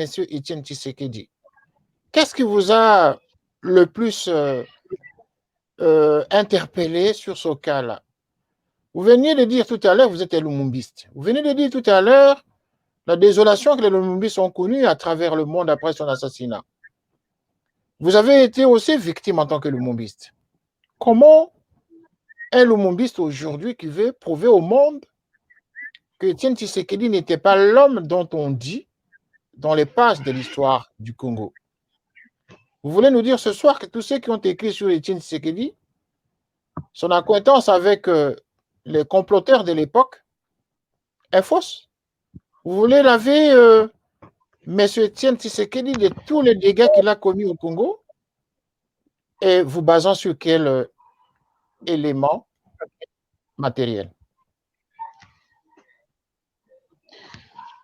Je vous remercie aussi pour cette question parce que beaucoup d'encre a coulé quant à des choses qu'on a mises sur le dos de Tshisekedi, singulièrement cette fameuse lettre dans laquelle il traitait Lumumba de crapaud.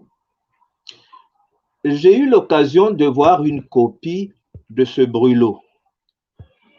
Ne serait-ce que du point de vue de la forme, j'étais surpris parce que les lignes montaient, elles descendaient, il n'y avait pas de phrase qui allait horizontalement de la manière que cela se fait toujours. C'était quand même un ministre, Tshisekedi. Comment peut-on expliquer qu'une lettre d'une aussi grande importance ait une forme aussi bizarre? Je vais ajouter ceci. Ça, c'est pour la forme. Mais regardons un peu le fond. Traiter Lumumba de crapaud, n'oublions pas que l'arrestation de Lumumba, les décisions qui ont été prises pour qu'on en arrive à son arrestation et à son assassinat étaient prises au haut niveau. Tshisekedi était vice-ministre. Il y avait un ministre de la Justice qui était Liaou. Mais pourquoi avait-on enjambé Liaou pour remettre cette responsabilité à Tshisekedi qui consistait à écrire une lettre dans laquelle Lumumba était traité de crapaud? Et puis, les services des renseignements, qui les dirigeait? Ce n'était pas Félix Etienne Tshisekedi. On connaît le groupe de Mbinza. Ce groupe, le groupe des Forbans, ceux qui étaient la main armée de l'étranger, des Américains et des Belges, pour amener Lumumba à la mort. Le groupe d'Mbinza, Etienne Tshisekedi n'en faisait pas partie. On sait qui était au groupe d'Mbinza. Tshisekedi était un vice-ministre, mais c'était un jeune homme. J'ai, à mon avis, beaucoup pensé au fait que c'est celui à qui avait profité ce crime, qui avait manipulé Tshisekedi. On a mis sur lui, sur son dos, cette lettre-là. Et je n'en doute vraiment pas. L'intention était d'opposer un Moulouba à un Moutetela. Et donc, utiliser Tshisekedi pour que cette lettre-là, ce soit lui qui l'ait signée. Supposons vraiment qu'il l'a fait. Je viens de dire ceci, que Tshisekedi était un jeune ministre, qu'il avait assurément répondu en ce moment-là aux injonctions des plus gradés que lui, qu'était Mobutu, qui était le maître à penser du groupe de Mbinza. L'arrestation de Lumumba ne s'était pas faite par le canal de la justice. L'arrestation de Lumumba était faite par les services des renseignements et les services de sécurité, l'armée, la police, je veux dire. Les Ndaka, c'est eux qui étaient dans la cuisine. Je voudrais ici dire à ceux qui ne connaissent pas Tshisekedi très bien le parcours de Tshisekedi. Lorsque le mouvement national congolais s'était doté d'une direction politique, cette dernière avait formé un conseil, un comité de conseillers, une commission plutôt de conseillers. Et dans cette commission avait siégé Lumumba, il était plutôt Étienne Tshisekedi. Il était conseiller, parmi d'autres conseillers, il faisait partie de cette commission-là, qui conseillait la direction politique du mouvement national congolais Lumumba, et qui parle de la direction politique du mouvement national congolais Lumumba, voit Lumumba lui-même. Donc, il y a bien des gens, des lumumbistes, qui, incapables, comme nous venions d'en parler d'ailleurs,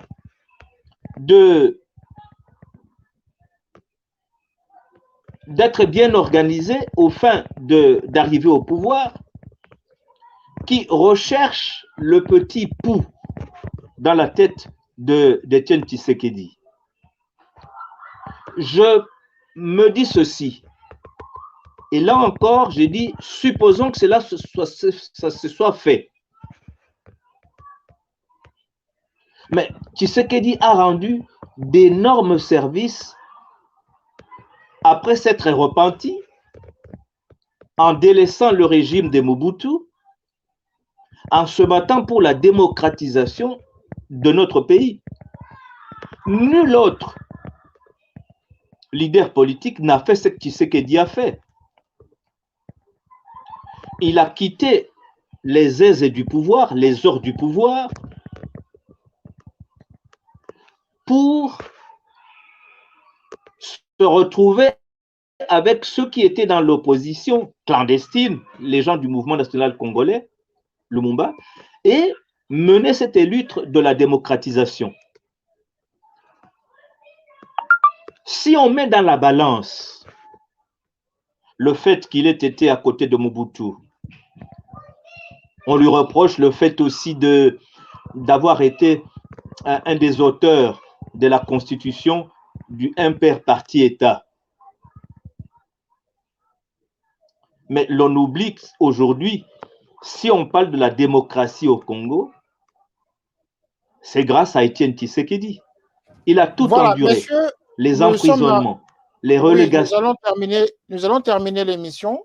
Il nous reste 5 minutes. Mais ce que vous dites, excusez-moi de vous préciser quand même certains éléments, hein, parce qu'ici, nous sommes en train de retracer l'histoire.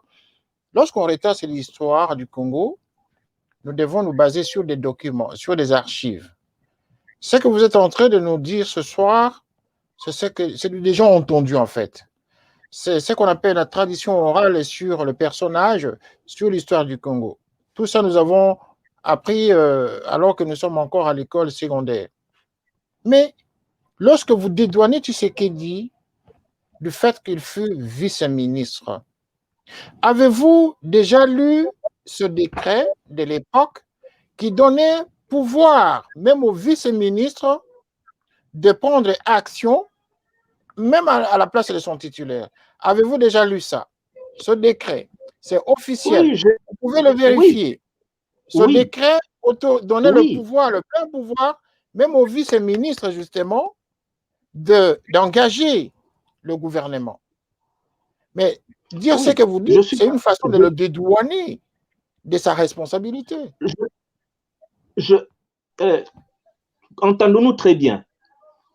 Parlant de ce décret, je le connais, mais c'est en cas de l'indisposition du ministre, du titulaire. C'est en cas de l'indisposition. À l'époque, on ne sait pas ce qui s'est passé. Vous n'allez pas nous dire que... Ah, mais justement... Pourquoi est-ce que tu sais que son vivant... Pourquoi pour la... Je peux poser la question, s'il vous plaît. Pourquoi est-ce que Tshisekedi de son vivant n'a jamais démenti cette allégation? Il n'a jamais parlé de ça. Mais je voudrais vous dire ceci. Il perdrait son temps à se battre contre les moulins, contre le vent. Non. Je crois que c'est... Permettez-moi. Non, vous êtes lumumbiste. Non, je voudrais...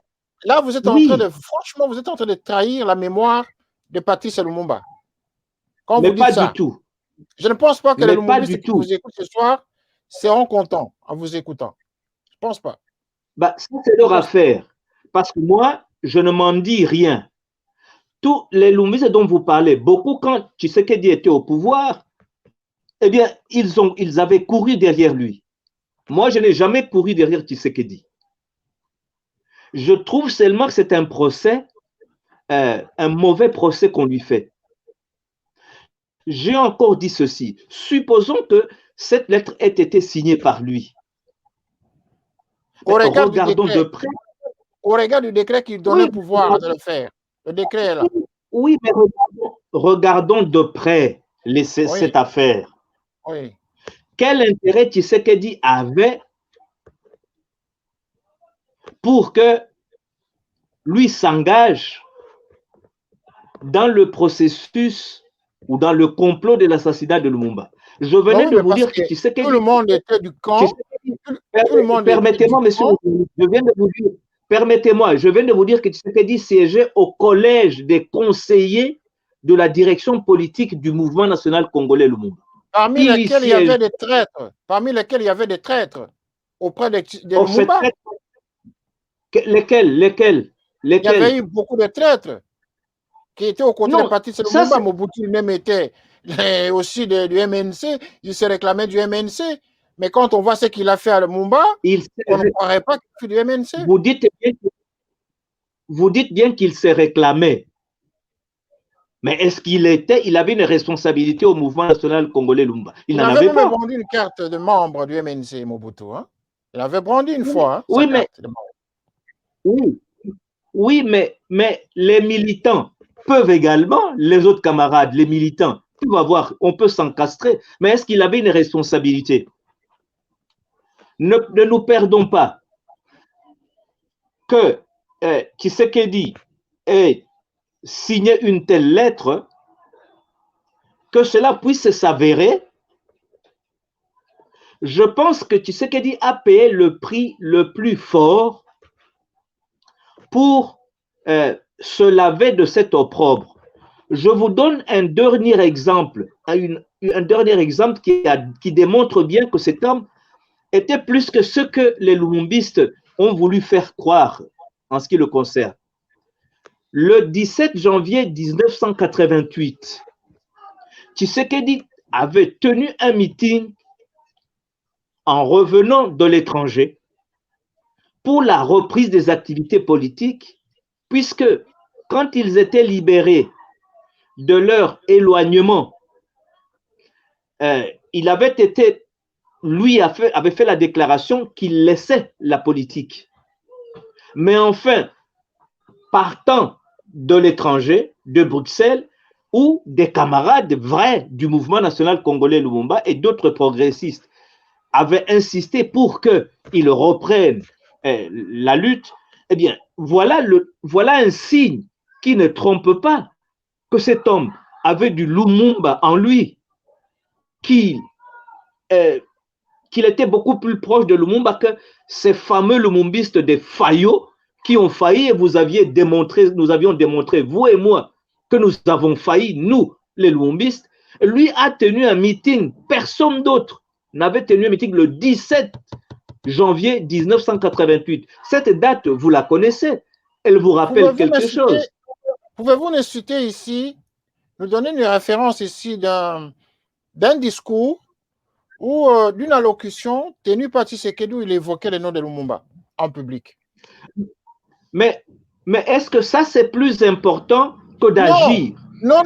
Évoquer le nom de Lumumba servirait à quoi? Est-ce que dans sa bouche, il a une fois publiquement parlé de Lumumba? Je ne peux pas, moi, dire que j'ai... Et Tshisekedi n'a pas eu énormément de discours. Tshisekedi n'a pas fait beaucoup de discours. C'était l'homme le plus taiseux qui soit. C'est pour ça qu'on l'appelait le... Taiseux? Oui, c'était l'homme le plus taiseux qu'il y avait parmi les opposants. Vous connaissez le surnom qui lui était affublé. Ce n'était pas un homme de discours, c'était un homme de l'action. Non, le peu qu'il pouvait parler. Vous êtes le Lumumbiste. Mais Vous mais étiez probablement proche de Tshisekedi, je ne sais pas. Mais moi, je voudrais savoir si Tshisekedi de sa bouche aurait utilisé le nom de Lumumba, de sa bouche. Mais je n'ai pas entendu Tshisekedi sortir de sa bouche le nom de Lumumba. Je sais par contre,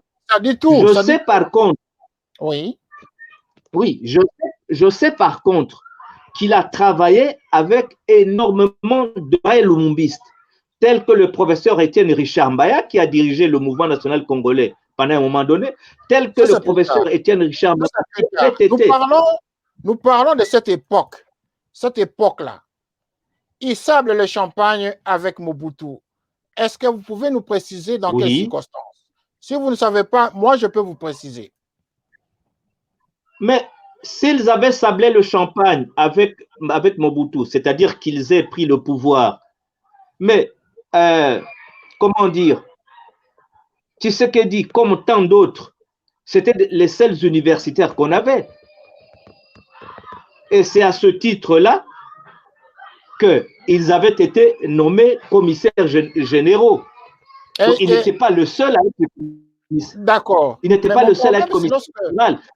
Mon problème, y compris ceux qui nous écrivent, hein, ceux qui nous disent les choses, qui nous écrivent ici, ils commencent même à se dire que mais finalement, c'est un lumumbiste ou c'est un traître lumumbiste. Voilà, 2-3 questions sont là. Bon, voilà. Est-ce que vraiment vous êtes... je sais que vous êtes de bonne foi lorsque vous dites ça. Oui, je peux répondre à ça. Je peux répondre à cette accusation-là. Je me considère, moi, être du mouvement national congolais, parce que je n'ai pas varié. Je me considère, moi, comme un vrai disciple de Patrice Emery Lumumba parce que je n'ai pas trahi. Je me considère, moi, comme un vrai patriote du mouvement national congolais Lumumba par rapport à tous ceux qui peuvent faire des déclarations aujourd'hui qui ne consistent qu'à en faire un fonds de commerce. Je trouve que ces gens-là, qui n'ont pas été capables de s'organiser pour porter haut le blason de Patrice Emery Lumumba, eh bien, je trouve que ces gens-là, ce sont des petits hommes. Savez-vous, monsieur le journaliste, que l'ancien président tunisien, un de ces anciens présidents tunisiens, étant venu à la francophonie à Kinshasa, avait déclaré haut et fort qu'il était disciple de Patrice Emery Lumumba, sans être congolais. Donc, c'est dire quoi? C'est pas l'affichage, c'est pas le parler, c'est pas mettre le nom de Lumumba dans la bouche qui fait de vous un lumumbiste. Oui, ça tous on le ceux sait. qui travaillent pour le bien, Autant pour Tshisekedi, nous en parlons. Permettez-moi, tous ceux qui travaillent pour le bien du Congo, tous ceux qui se comportent en bons patriotes, ce sont ces gens qui sont des vrais lumumbistes. Qu'ils aient servi Kalonji d'Itunga, qu'ils aient servi Mobutu, mais dans leur conversion, ils ont donné du leur. Et c'est le cas de Tshisekedi. Ils ont donné pratiquement toute leur vie pour faire la démonstration de l'amour de la patrie. Ce sont là les vrais lumumbistes. Ce n'est pas ceux qui, parce qu'il était là, parce qu'il a travaillé avec Lumumba, parce qu'il a créé un parti qui s'appelle Mouvement National Congolais Lumumba, parce qu'il a le nom de Lumumba dans sa bouche pour en fait allécher le pouvoir et parvenir à décrocher un Marocain et détourner beaucoup d'argent, ne vivre que pour l'argent. Ce ne sont pas là les vrais lumumbistes. Moi, j'aurais pu le faire, j'aurais pu me détourner aussi. Écoutez, Tshisekedi me recevait, il me recevait seul à seul, parce que je l'avais connu en prison. Quand il était venu après son discours du 17 janvier, je l'ai connu en prison, j'étais capitaine général de la prison. Je l'ai sauvé parce que on voulait lui donner de la sale nourriture, de la nourriture infecte de la prison. Et je m'étais organisé en tant que capitaine général de la prison pour que la nourriture qui venait de sa famille puisse lui parvenir. Nous nous sommes créés donc un lien. Et cet homme me recevait. Mais quand il était élu premier ministre, je lui avais fait même une proposition d'un ministère qu'il devait créer. Et il l'avait créé. Mais moi, j'ai refusé d'entrer dans son gouvernement. Je n'ai jamais cherché à être... C'est quel ministère? J'ai refusé. Comment? C'est quel ministère vous avez proposé qu'il a créé? De l'action humanitaire. Et il y avait mis une dame dont j'ai perdu le nom, mais il avait mis une dame qui était médecin. J'aurais pu, moi, mendier des postes. J'aurais pu faire comme Lambert Mendes, m'agenouiller. Je ne l'ai pas fait. Je vais vous dire encore une chose.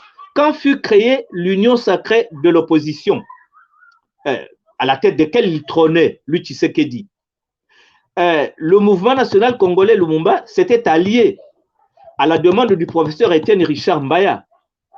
Comme j'étais le personnage le plus gradé du parti au Congo, parce que le professeur Étienne Richard Mbaya était à l'étranger, j'étais le secrétaire exécutif en charge de l'action, en charge de l'organisation, je fus indiqué ou désigné par le parti à représenter notre parti au sein de l'Union sacrée.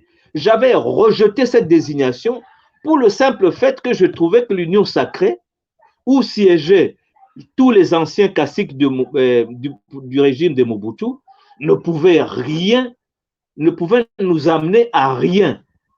C'était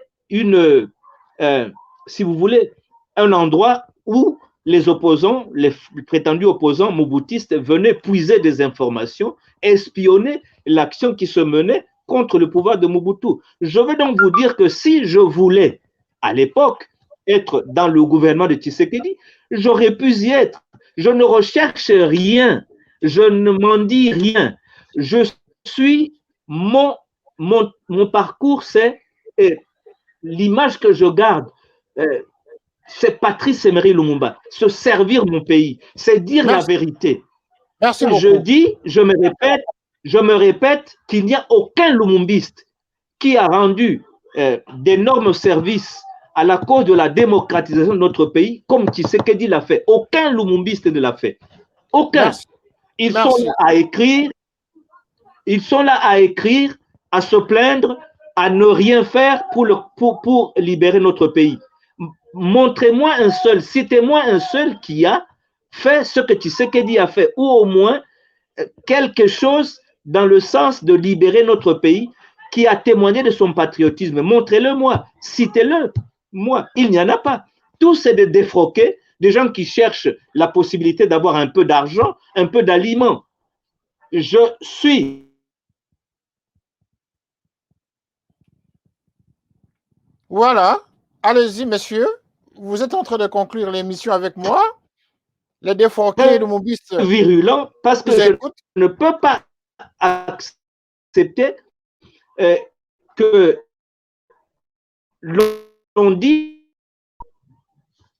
comme de Tshisekedi me connaît très bien, elle peut témoigner. Voilà.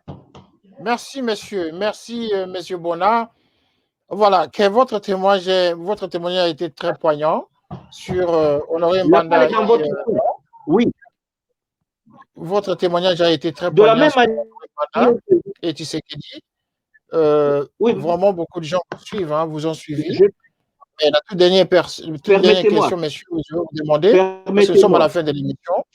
La dernière question, j'aimerais que vous nous disiez en conclusion. De finir. Un quart de mot, s'il vous plaît. S'il vous plaît. Juste un quart de mot. De la même manière que j'ai témoigné pour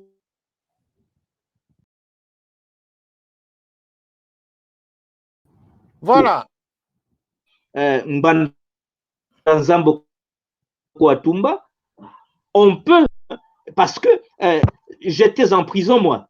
Je souffrais. Donc, mais je fais un témoignage en faveur de Mbanda Nzambo Kouatumba. Je suis plus crédible que tous ces lumumbistes, ces faillots qui disent, voilà, c'est un affidé à Tshisekedi.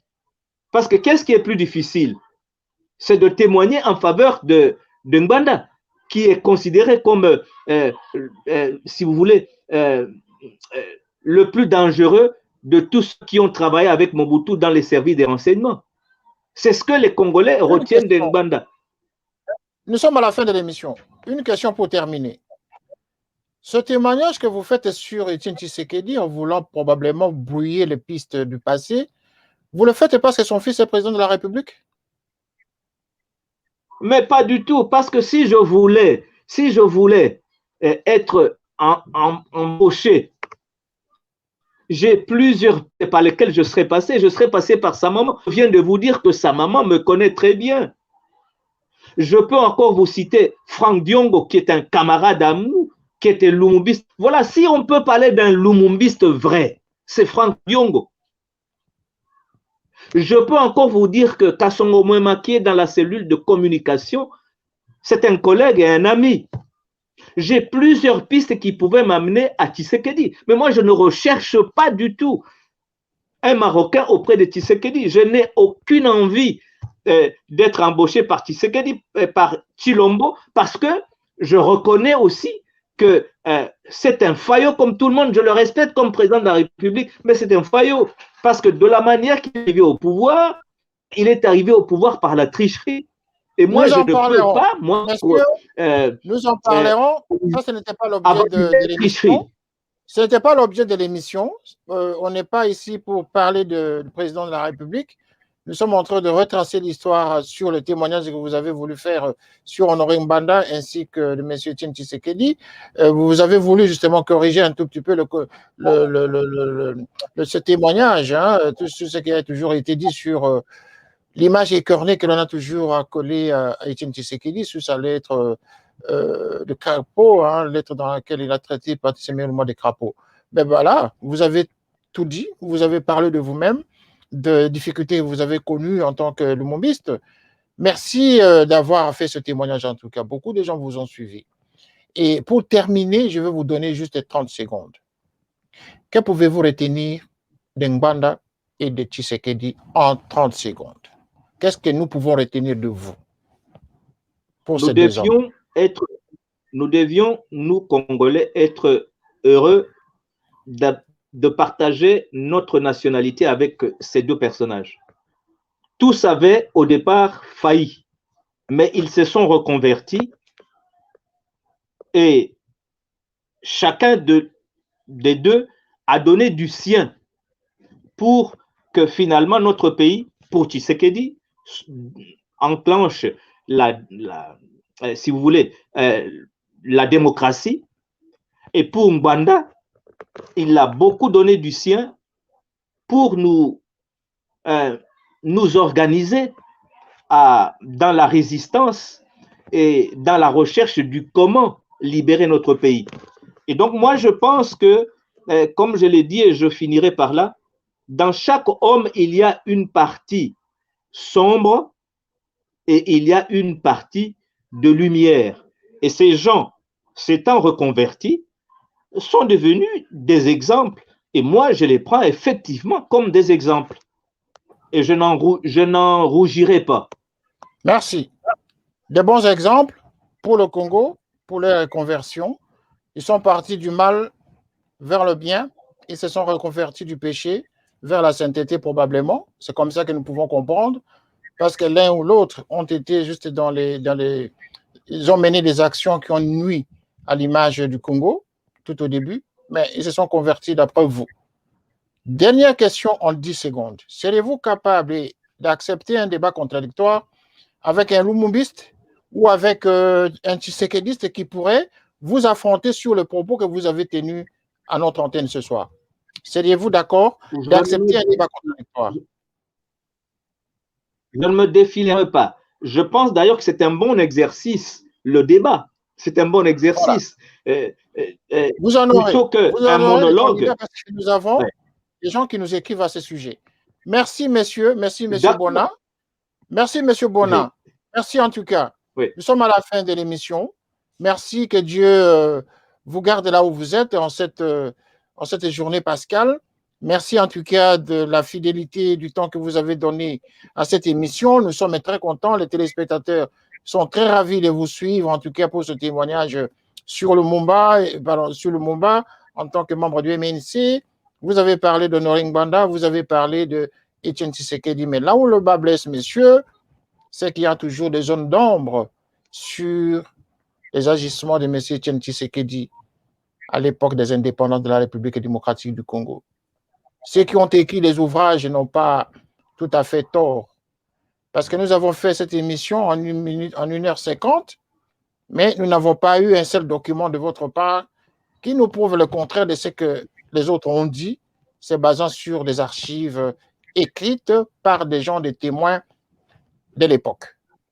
Donc, nous espérons que lors de la prochaine émission ou lors d'un débat probable qui viendrait, vous seriez justement outillés avec des documents pièces et contre-pièces pour venir nous prouver qu'Etienne Tshisekedi était l'homme qui a agi plus que tous ses contemporains, en tout cas vers la démocratisation de la République démocratique du Congo. Je n'ai pas eu le temps de vous poser la question sur l'héroïsme des Congolais, la distribution de héros nationaux, des cartes d'héros nationales, parce qu'il est vrai qu'il y a des risques qu'on voit un jour Etienne Tshisekedi se fait programmer héros national. Parce que déjà, on a Kasavubu qui est héros national. Je ne sais pas, le sentiment des Lumumbistes. Si, au fond de vous... Vous voulez que je réponde à cette question-là?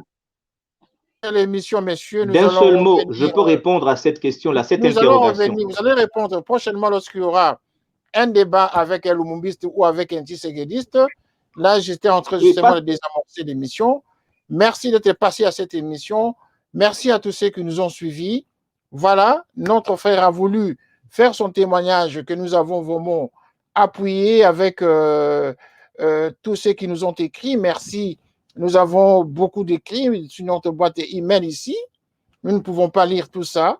C'est important que vous qui êtes en train de nous regarder, qui avez la fibre, la maîtrise de l'histoire du Congo, tout ce que vous avez suivi dans ce témoignage, si vous voulez réagir, si vous voulez affronter notre invité de ce soir par rapport à un élément qu'il aurait pu avancer, qui contredirait votre conviction, ben, vous êtes invité, vous êtes les bienvenus justement, et nous prendre rendez-vous avec notre invité et nous pouvons organiser cette confrontation intellectuelle justement pour élucider les faits de l'histoire. Merci en tout cas, monsieur Emmanuel Kazadi. Voilà, Emmanuel Kazadi. Nous avons mademoiselle Jacqueline Mbouya, voilà, qui nous écrit en même temps. Bon, on ne peut pas lire, nous sommes à la fin de l'émission, chère madame. Et voilà, nous ne pouvons pas lire tout ça. C'est énorme. Beaucoup de réactions à cette émission. Nous ne pouvons pas tout lire. Voilà. Merci. Ce n'est qu'une partie remise. Merci à tous ceux qui nous ont suivis. Au revoir et à la prochaine fois pour une autre édition. Merci. Au revoir.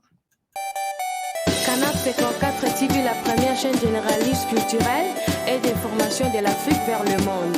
Canap 54, Canap 54, Canap 54, Canap TV. Africa 54 est la première chaîne de télévision panafricaine, généraliste et d'information de l'Afrique vers le monde.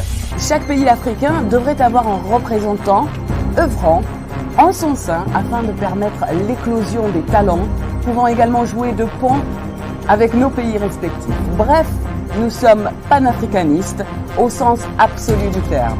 Canal Africa 54, dans sa devise, la première chaîne généraliste culturelle et d'information de l'Afrique vers le monde.